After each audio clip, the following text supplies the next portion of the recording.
The things that are most important aren't kind of the mechanics of how you manage your career. It's the soft stuff. It's about understanding what are the things that you really need to build out in terms of your own personal portfolio of capability to be able to take your career to the next level, right?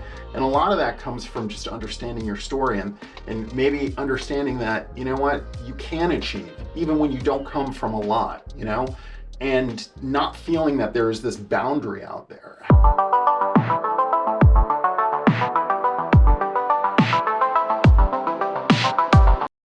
Hello everyone, and welcome to this week's episode of Against All Odds. My name is Daniel Coker, your regular host, and this week we are privileged to have on our show Mr. Robert Wade.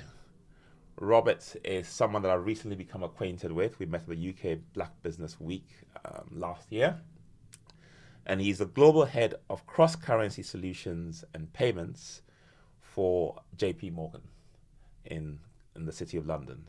Robert, welcome to Thanks for having our me. podcast. Yeah, thanks for having me. Yeah.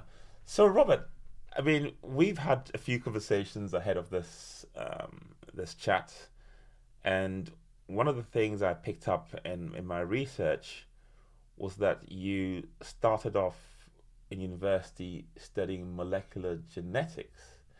Now, how does one go from a molecular genetics degree to being a banker?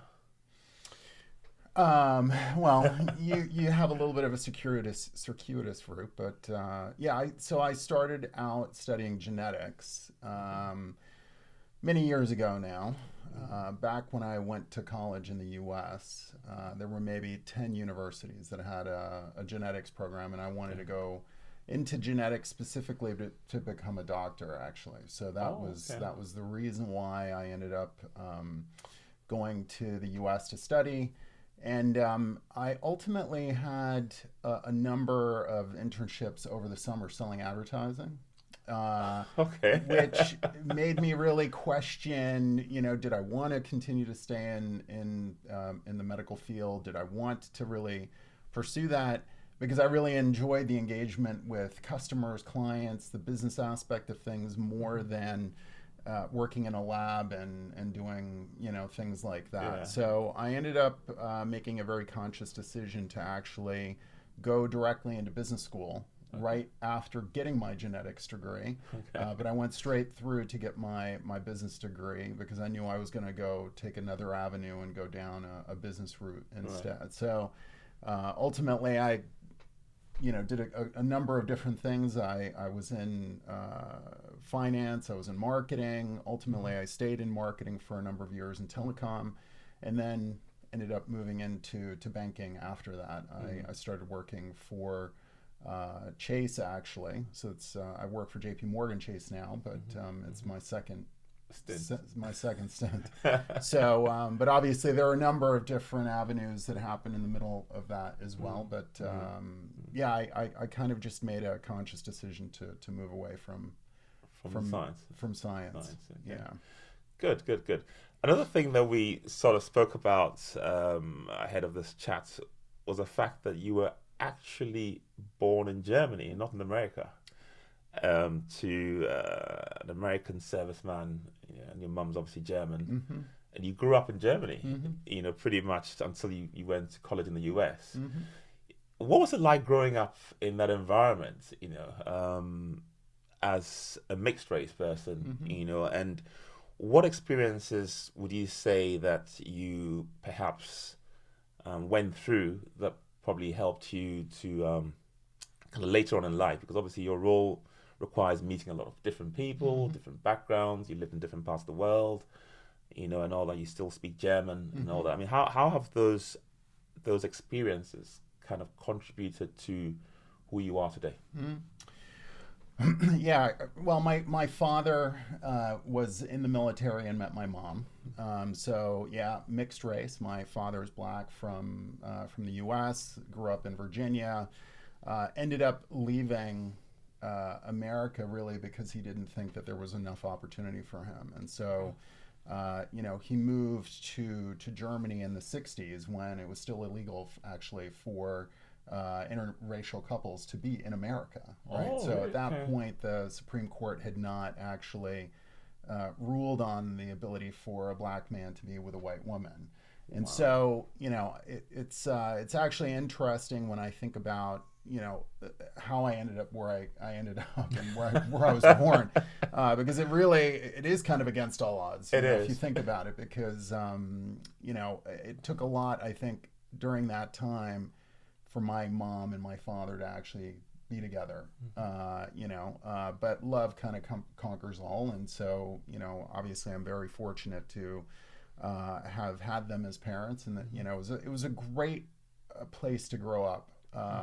You would never think that post Second War Germany would be the place of opportunity for a black man from Virginia, Yeah. but it really was. Really? Okay. Yeah, it really was. And when I grew up, I never really grew up with a feeling necessarily of color or feeling other.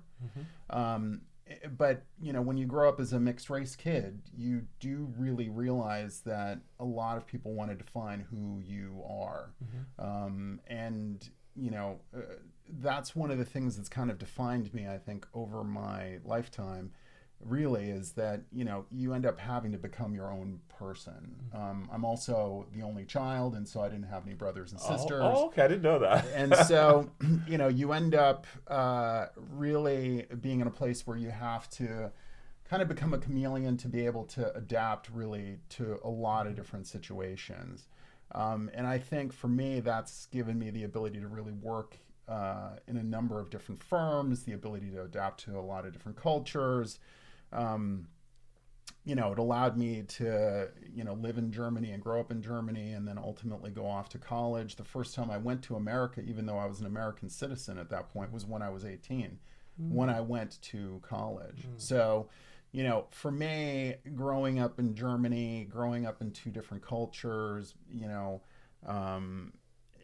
it forced me to really be able to kind of adapt and to grow and to be able to change. And that, for me, I think has been one of those things that's really kind of stuck with me over my career, as I've been able to move from sciences into banking, going from one business to another, working for a number of different financial institutions now as well.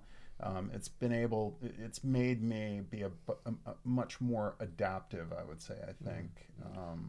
What was it like, though? I mean, obviously being an only child and actually leaving home, I mean, what was it like for both of you in terms of, I'm just trying to think of the emotional impact. I mean, how that must have felt. Because I come from a big family. I've got two brothers and there's five of us.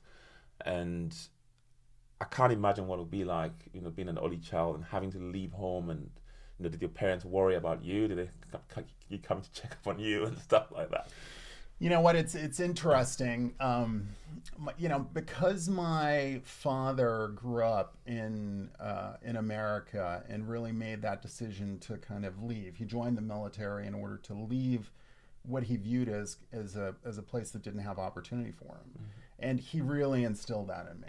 He was is an unbelievably hard worker, really focused, and has always kind of instilled that kind of philosophy of hard work and that work ethic into me. I would say that's been kind of very defining for me as a young child, but it's something that's stuck with me, and I know that I impart that into my kids, right? So, I think it's one of those things.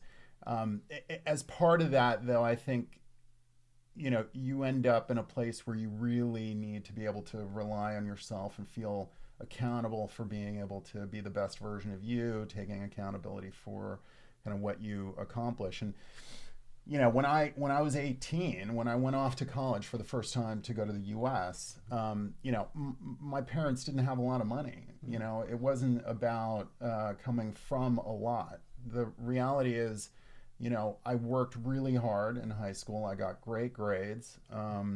And I was able to get, pretty significant scholarship money in order to be able to go to university. But we didn't have a lot of money for me to, have a lot of other things. And so when I went to college, literally, I had 2 suitcases that I checked in, my carry-on, and I slept on that blanket that I took off of the Lufthansa flight that I took to America because I didn't even have bedding yet. Wow. And I had $500 in my pocket. You did say. Yeah, and that really, is kind of the way that my journey started on some level. And I think my parents both really instilled in me that kind of work ethic and being able to kind of move forward and take accountability for you. You have to take that responsibility. If you nobody else is going to do it necessarily. And because I didn't have brothers and sisters and To fall back on, to help. To fall back on, I did have family in the U.S. who I saw every now and then for the holidays, but beyond that, it was really much more about just kind of getting on with it, and that was kind of how my journey started in the U.S.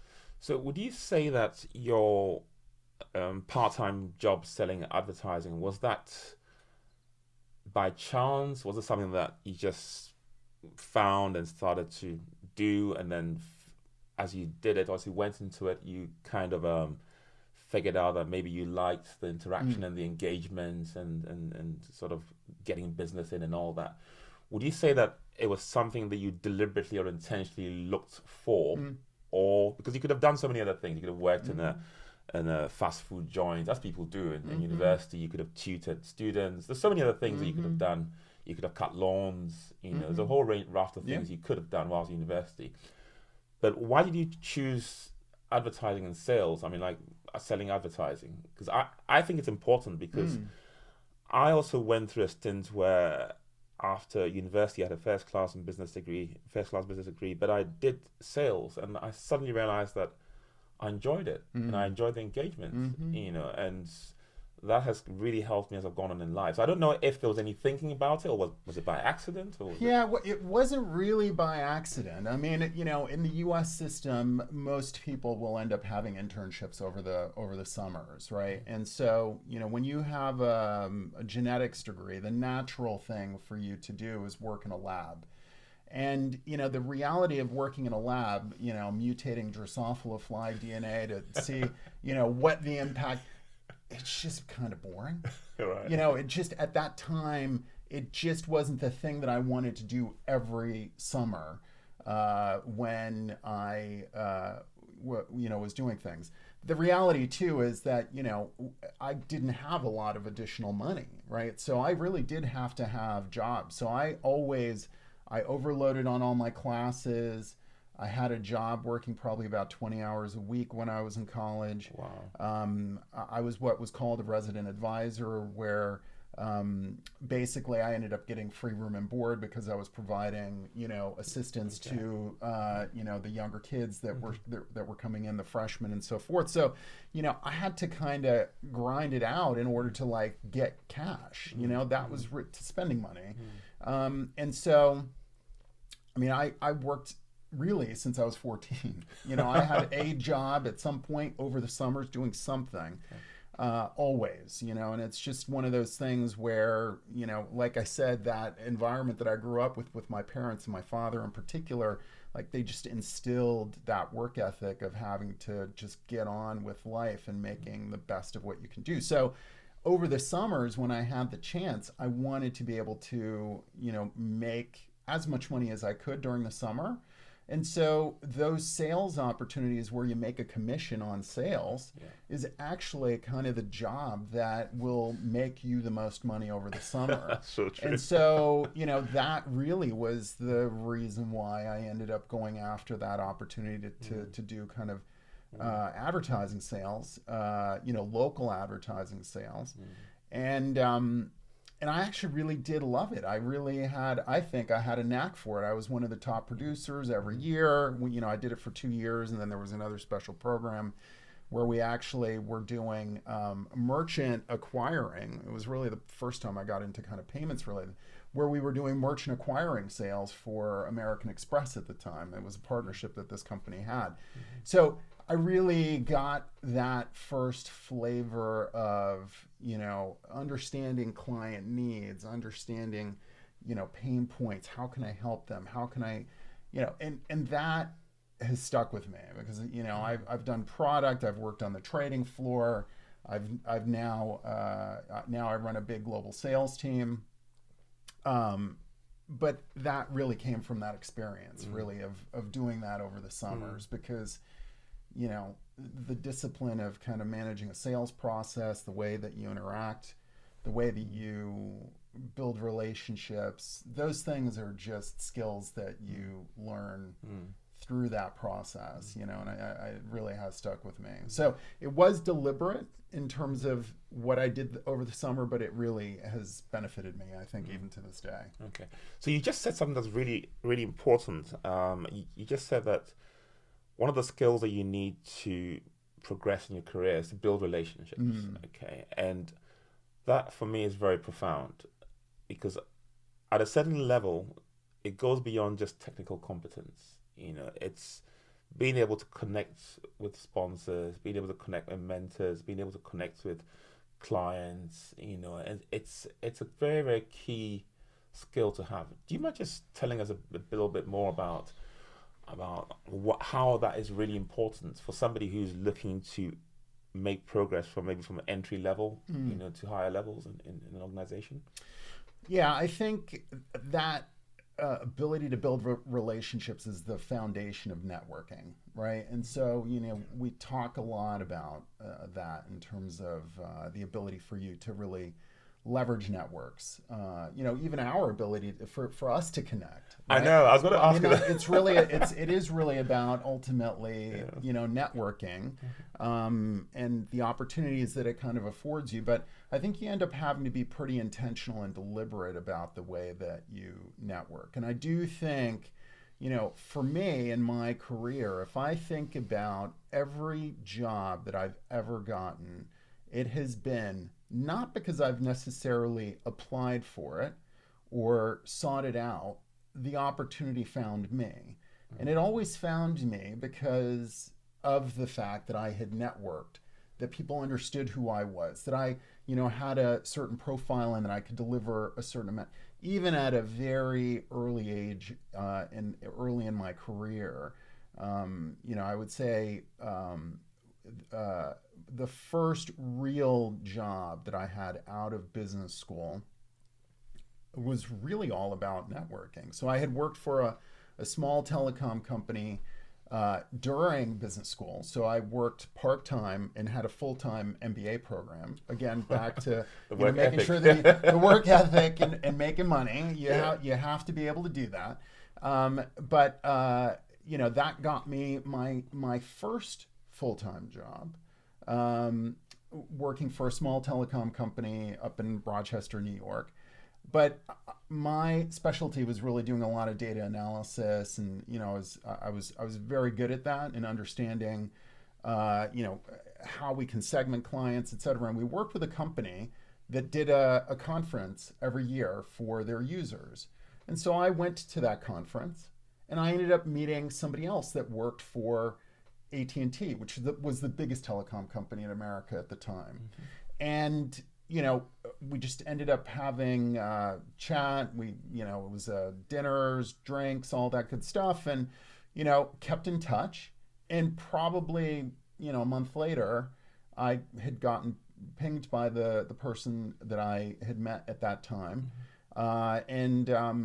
She's one of probably the most important mentors in my career. But that first meeting then was what then brought me to the job at AT&T, which was really my first large job that I had. I ran a $150 million ad budget.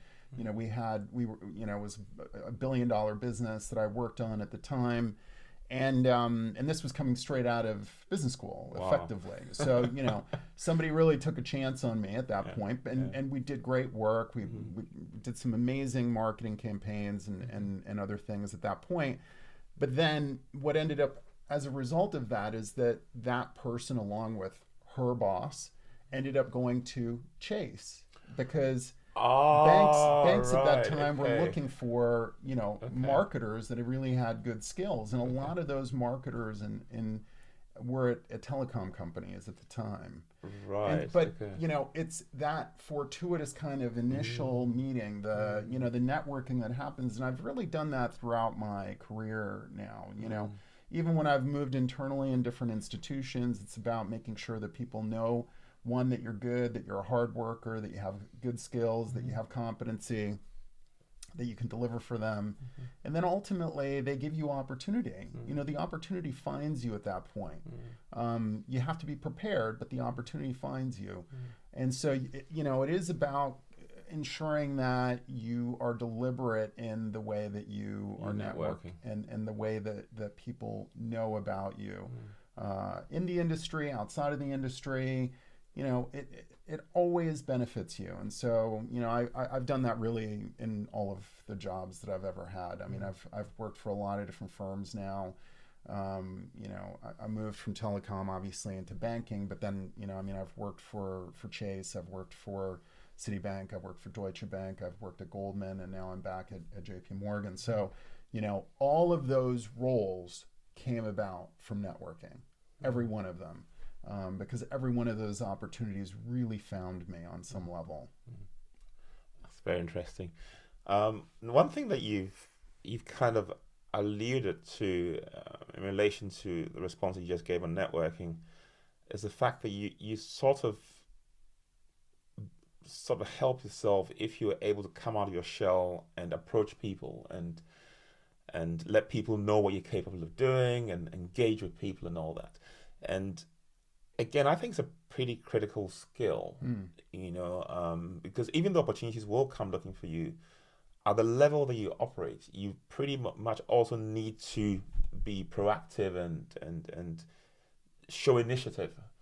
So one of the things that I'm trying to highlight with this podcast to our viewers is that even though some people by their temperament have more of a proclivity to maybe being extroverts and find it easier to approach people and all that, I still think that one of the things I've discovered talking to people like yourselves on this show is that you don't do yourself a disservice by speaking up and showing initiative.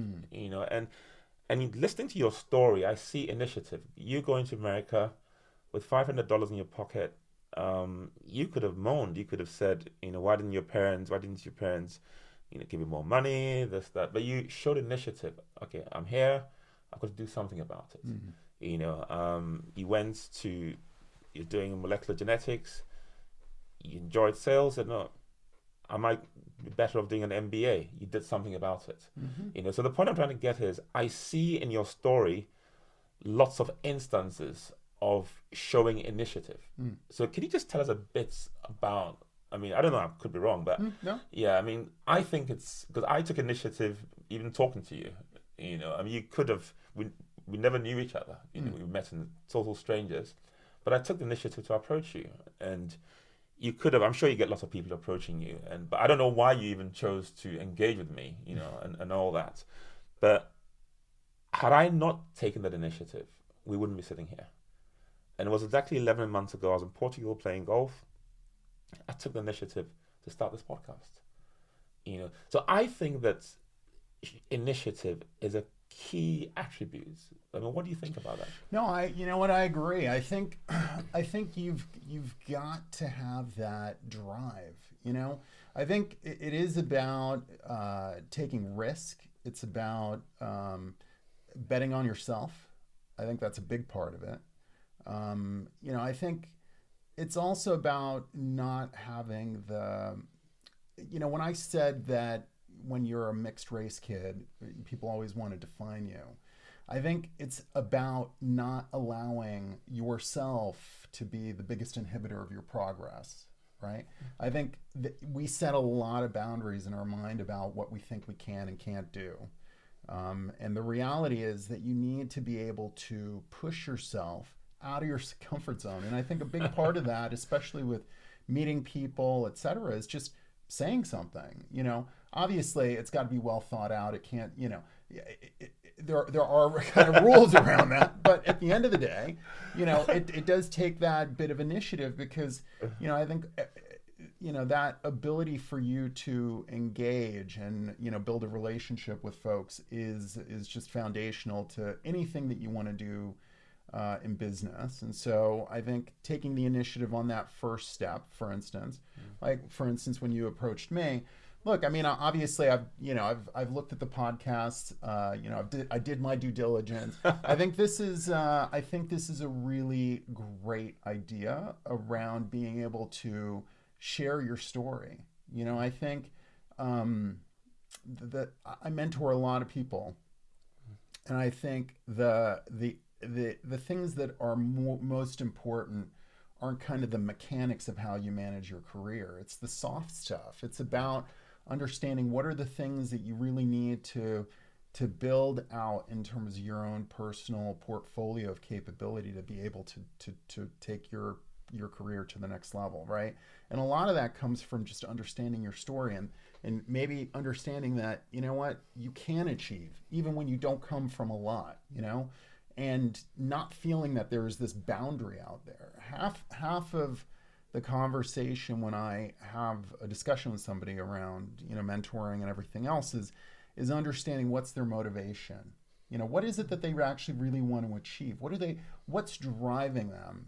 And when you really understand your own personal motivations and your own personal drive and what you want to do, the personal passions that you have, those are the things that start moving you outside of the boundary to take the initiative, either in having a conversation about starting a podcast or taking the leap because you think you've got an amazing recipe and you want to start a business, or you really are very passionate about DE&I activities, et cetera, and you want to help support the organization to make things a better to make that a better place.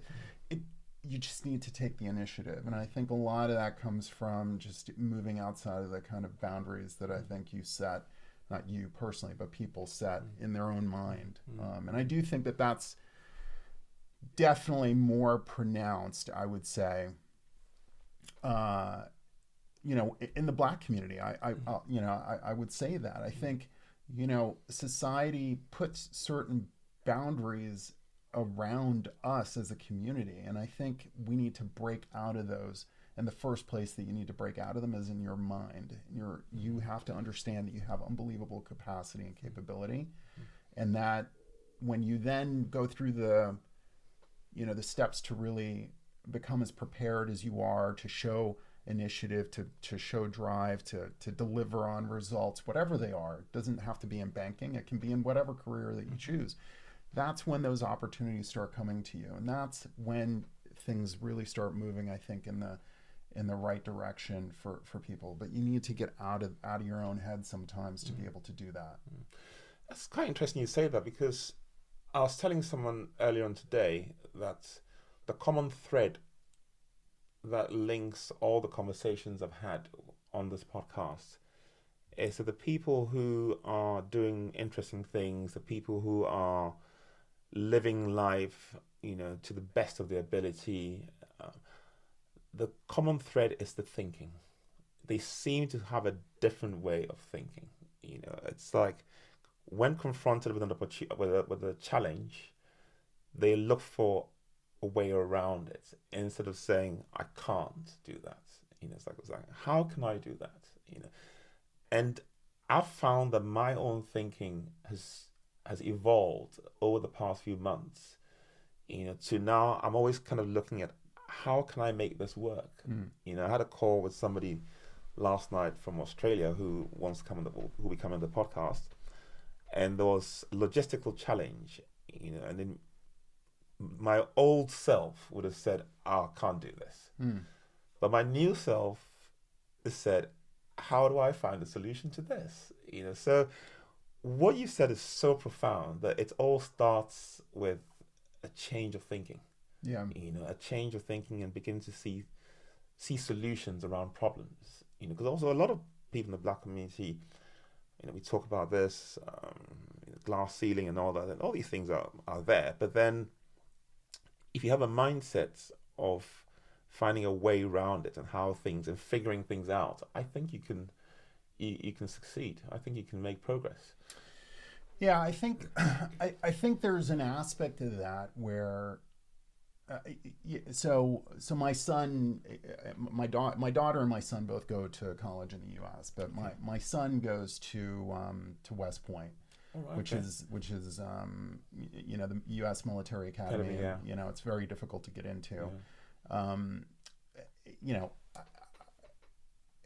he was an average student when he was in high school in the beginning. He was actually an average student, and he didn't push himself as hard as he could. He didn't push himself as hard as he could. His teacher's feedback was always around that. It was always about he could do more, etc. And thinking back to those lessons that my father imparted into me, etc. We would always give him feedback on you should work harder. As every parent does, you should work harder, apply yourself more. But the thing that I think really changed the thinking for him to push himself to try to be the best version of who he could be, apply himself in a very difficult environment. We had a conversation about exceptional being a choice. Exceptional is a choice. Yeah. Wow.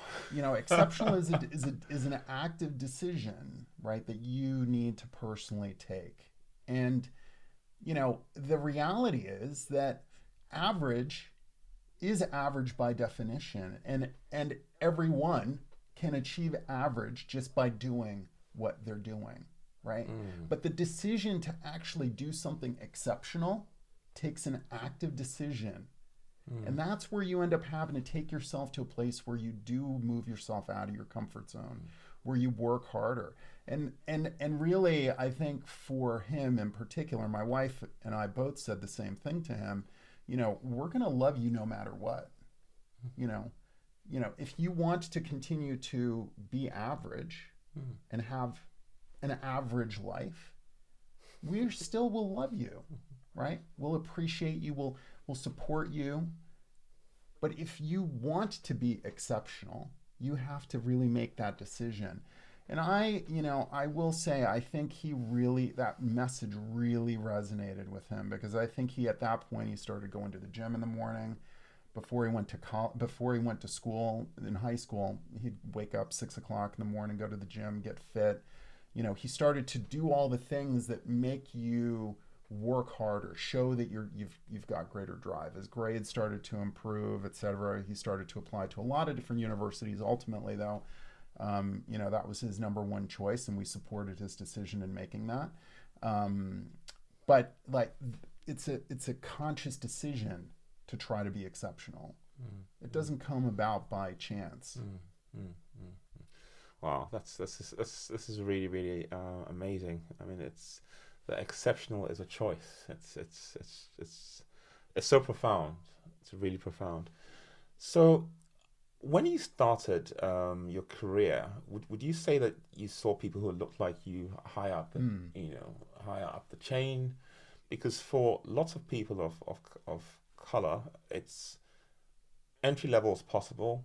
Occasionally, maybe middle management, but to break beyond that is a challenge for a lot of people, and I don't know if it's changing now, with people like yourselves who have managed to get through to the senior levels, whether there's more representation of minorities at senior levels, would you say, or is this still a recurrent problem? And how do you think somebody watching this can improve their chances of progressing in whatever organization they find themselves? Yeah, I mean, I would say, I really do appreciate now that representation really matters, and I think that's one of the reasons why I do really support a lot of the DE&I activity that we have in every bank that I've worked for. I've done that, but much more now, especially at a place like JP Morgan that really believes in that all the way from, Jamie on down. I think is you end up in a place where representation is an important thing. Now, when I was coming up in the industry, as I said, I grew up in a place that almost seemed colorblind. Growing up in Germany, color wasn't an issue. And that whole conversation that we just had about the way that I thought about, my heritage, etc., I never viewed that as a defining factor of what I could achieve or what I could do, etc. And ultimately, it's one of those things though where as I've progressed, I really understand just how important that is for a lot of the more junior talent in the firm, and in the firms that I've worked at. Because in the conversations that I have with folks that I mentor, that's probably one of the biggest things that come up in the conversation is that feeling of that ceiling being there, not being able to really progress to the next level, or feeling like you just don't have the right level of support. And really, a lot of those conversations are about exactly what I just said. Exceptional being a choice, all those things about hard work and effort and etc. But I think during the time that I've been in banking in particular, I've commented on it many times where I felt that I was the only person of color in the room, for sure the only managing director of color. In some of the other firms that I worked at earlier on in my career, I was definitely the only person, especially in a markets environment, because I worked on the trading floor in markets, only one. And even as I've moved to other firms, the numbers are larger, but relative to the population, relative to even the population of the individuals in those firms, reaching managing director is still a difficult task. And so now I definitely feel a much greater obligation to help equip, give guidance, and provide the right level of feedback so that folks can really move to the next place, in terms of their career. I think that because it takes a deliberate action, and I think sometimes, like I said, you have to get yourself out of your own head in terms of what you view as the limiting factor. And so that's kind of the thing that I really try to focus on now is making sure that the folks that are, let's say, vice presidents or executive directors, et cetera, have the right mental attitude to really move to the next level. Okay. What inspires you? You know what? The thing that really, I think, drives me more than anything is actually, because I grew up in a place where there really wasn't a lot, security and safety actually drive me more. It's not even like an inspiration thing. The things that drive me are being able to, be in a financial position where I feel like I'm comfortable, being able to take care of my wife and children, to be able to help support. Like, it's actually really very basic. It's not some grand aspiration, which is kind of the way that I took that. Like, what inspires you? There's not some grand aspiration, I'm not. I'm pretty pragmatic about the way that I live my life. Our family is that way. My wife and I are very aligned on our financial objectives personally, and so I think those things are the things that are that's what I actually aspire to. Anything beyond that, it's like the cherry on top. Right. It's kind of the thing that that's just extra. Now that makes sense, because I know ahead of this conversation as well, I found out that one thing that we share in common is we both like property, investing in property, and again that's aligned with that mindset, because property is obviously passive income and it gives you security and all that. What can you tell our viewers as we bring this conversation to a close about your thoughts about having a mindset of building generational wealth, and passive income and stuff like that? Yeah, look, I think that actually is probably one of the most important things that I think you need to focus on probably early in your career. Is really that financial literacy of understanding how to really run your life in a way that doesn't make you beholden to debt and kind of future consumption, if you know what I mean. Yeah. I think that gets lost on a lot of people, though. The reality, although I've had level of success, in banking, I've been a managing director for 15 years probably now, maybe somewhere around there. I always still think of that as I'm trading time for money. I make more per hour than somebody that, let's say, is in a regular day-to-day service job, waiter, waitress, whatever. Not to diminish those roles at all. It's just, but you're trading time for money. And the reality is that really getting to a place where money is buying you time is real freedom. Right? And I don't mean that in the context of financial freedom. I mean that in terms of freedom to choose to do what you want to do, right? So being in a place where you do, build a portfolio of passive income generating assets is really important. And the earlier that you do that, the better. And for me, I'm a big believer in real estate. I own real estate. My wife and I, we own real estate in the U.S. A reasonable amount of it. We have a property manager. We have, for me, I treat that as a separate activity that runs itself. And over time, that will ultimately be, a retirement plan, an annuity. Revenue generating assets that, will ultimately allow me to retire, and have that safety and security that I was talking about, right? Yeah. Which drives me. And so I think it's very important, that people really think about that, because, the reality is that, and I used to say this, like indentured servitude never really ended. You just choose your master now. And like that master is money very often, right? And and for many people it's debt, right? They become beholden to living beyond their means. I think no matter what level of success you achieve, you need to assume that it won't be there anymore. And could you consume more? For sure. Is that really important if you think about the bigger picture? No.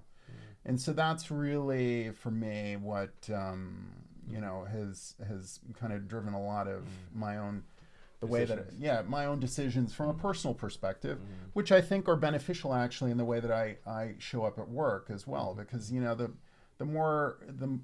better you are at managing your own personal life, from the partner that you choose to the way that you think about money, it allows you to be in a job that you're passionate about, that you care about, where you can deliver value, because you want to be there, not because you need to be there. And I think that actually is a big driver, especially as you get more senior. And I think it's important that you want to be there, not that you need to be there. And that's like a big distinction. Yeah. Good. One final question before Sure. we wrap up. What do you think about this podcast and what we're trying to do?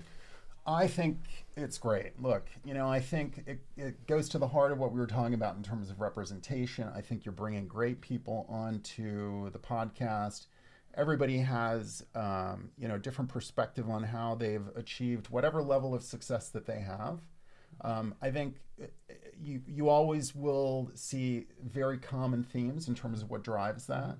And I think there's a big helping of humility that has to be there too. I think it's about, although I've achieved a certain level of success, I know that I could achieve more. But for me, actually, it's much more about how can I help others to think about breaking out of that mindset. How can you take your personal journey to the next level And that actually is, the reason why I agreed to come on to the show, because I think, my story is probably not conventional, but at the end of the day, I know a lot of people can actually really relate to certain aspects of it.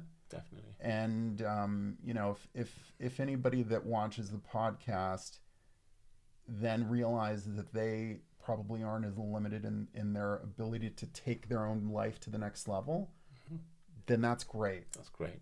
And then I've paid it forward. Yeah, definitely. We have a tradition on this podcast where we give our guests the opportunity to dedicate, to make a dedication to anyone of their choice. Somebody. It's entirely up to you. Obviously, it's not limited to one person or two people, but obviously not 100. No, I think it's a very simple one. I would dedicate it to my parents. It's no more difficult than that. It's not. I think I would dedicate it to my parents because they survived a lot in order to actually be in a relationship to have me, growing up in the 60s as an interracial couple, I think must have been extremely difficult. And to my father in particular, for taking the risk and, leaving America to come to Germany to build a life, which he did. I